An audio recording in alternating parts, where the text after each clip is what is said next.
been so much more incredibly sophisticated than we have ever been given credence. And we don't know that because we have somehow devolved from that high level of a former civilization. And Michael has extraordinarily interesting evidence to support that point of view. Gosh, I wish we had some answers.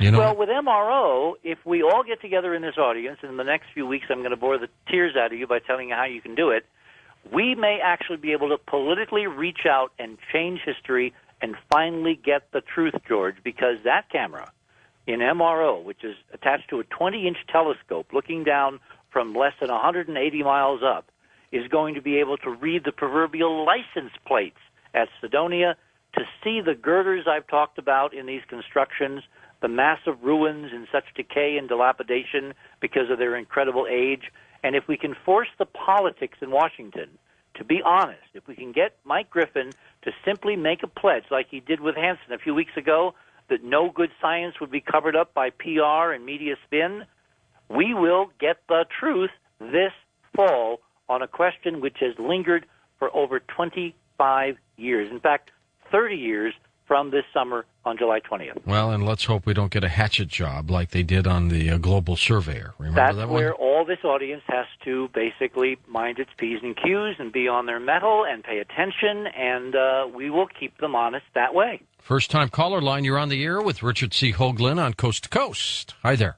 Hi there, George. How you doing? Good, thanks. This is Tom from Hutchinson, Kansas. All right, Tom. The reason I called is because Richard was talking about they had missing film and stuff from the Apollo 11, yep. Yeah. I had a place for him to start his search. Okay. All right. Here in Hutchinson, Kansas, we have a space museum called the Cosmosphere. Yes. It's where the Apollo 13 capsule is, and know it well. Liberty Bell 7 and all that. Anyway, they have a warehouse here. Actually, they have two of them. And I'm a fireman here in Hutchinson, and I've done building inspections on this warehouse. Oh. And when we go through it, there's always someone has to follow along with us to, show us around the building. And we'd always ask questions because it's just filled with tons and tons of different artifacts from all the space missions and things like that. And one time we're going through, and they have shelves of boxes of what are film reels. And I asked the guy one time, I said, what are these? And he goes, well, just about every film ever taken during the Mercury missions and the Apollo missions are in these boxes. Hmm. And now what we're looking for is not film. But you're looking for 1-inch videotape, right? 1-inch magnetic videotape, which was the old Ampex standard. We used to run them at CBS. Yep. All the networks had them. Used to be 2-inch, then it went to 1-inch. Exactly. Yeah. And they're in big boxes, and you can't kind of, conceal them. You can't shrink them down. So somewhere there are 698 boxes of these, and they're probably all together. And that's a very good lead. And I don't know whether the NASA people looking around, have thought of the Cosmosphere, which has done a very good job of saving and preserving and finding. I mean, they have found spacecraft, George, in junkyards that NASA had just sold for scrap.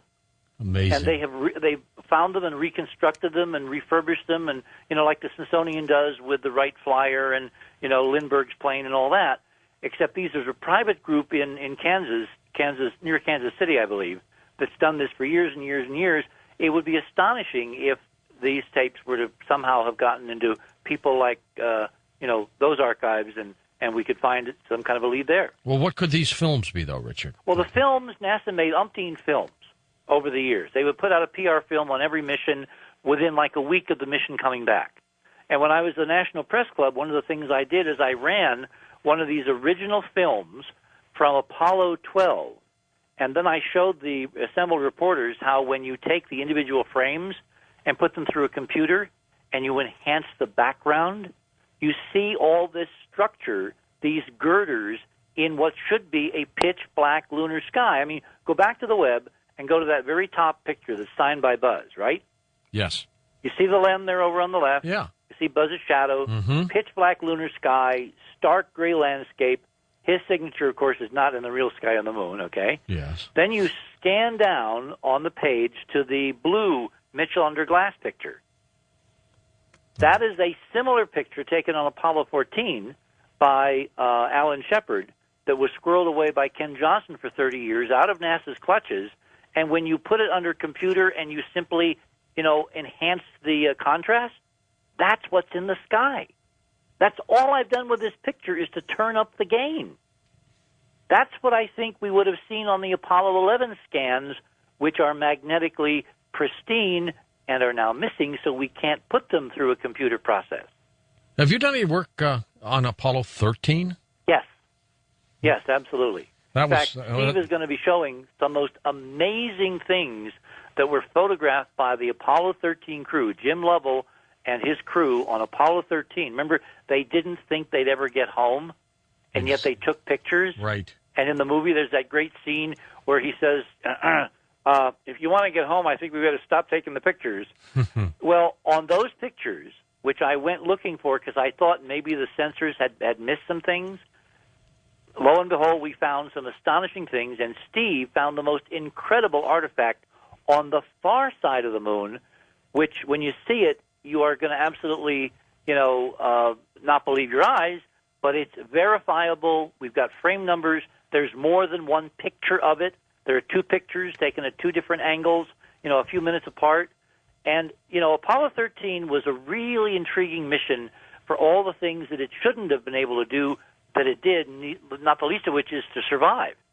NASA was able to bring those people home when probably they should not have survived. No, it was an incredible story. Absolutely. It was NASA at its best. This hiding of data, this thinking that we're not adult enough to handle what's really out there, is NASA at its worst. I thought you were a Mike Griffin fan. I am. Remember, none of this was done on Mike Griffin's watch. That's He's true. the new guy. That's true. He has total, perfect, plausible deniability. If Mike means what he says, and I think he does, within the strictures dictated by the White House, remember, he doesn't serve by his own. Right. He serves with the pleasure of the president. So the buck ultimately stops in the Oval Office, right?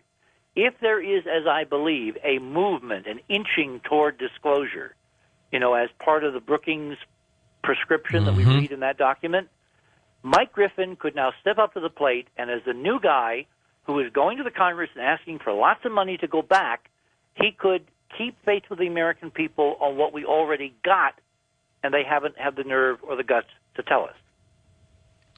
Let's go to our wild card line, and you're up on Coast to Coast. Hi there. Hi, George. This is Blair in Sedona, Hey, Arizona. Blair. Sure. Good Hi, evening, Richard. Blair. Hey, Richard, you mentioned Brookings. I'd like to submit possible evidence of, Section 102, Subset B of the NASA 1958 Charter was invoked as Buzz Aldrin was exploring. And I have a phonograph record from 1970 entitled We Came in Peace for All Mankind. And off the moon exploration segment on side 2, I put on compact disc a 23-second excerpt where Colonel Aldrin and Houston are having an exchange. Now, if this is an accurate sequential account, in other words, not edited by the producers of this record for effect, except for the speed of light transmission delays that were routinely edited out on this LP, 7 minutes of lunar exploration time were taken away from Colonel Aldrin because he voiced a certain lunar anomaly to his eye. Could I play that for you, George? How long has it run? It's 23 seconds. Go for it right now. You got it. Buzz, this is Houston. You've got about 10 minutes left now prior to commencing your EVA termination activities. I hope you're watching how hard I have to hit this into the ground. It almost looks wet. Buzz, this is Houston. You have approximately 3 minutes until you must commence your EVA termination activities. Over. Roger, understand. I love it. Okay, hey, Blair, thank you. We'll be back with Richard C. Hoagland. We'll take final calls and wrap things up in a moment on Coast to Coast AM. Well, listening to that 23-second audio clip of Buzz Aldrin, really the only thing that I heard that was of really interest was he just said it kind of looked wet. But that was about it. Back to the phones we go. East of the Rockies, you're on Coast to Coast with us. Hi there. How you doing, gentlemen? Good, sir. Thank you. Pretty good. Richard, I have listened to you so often, and one thing I've always taken from every time I've heard you is the fact that, gosh, you always inspire thought.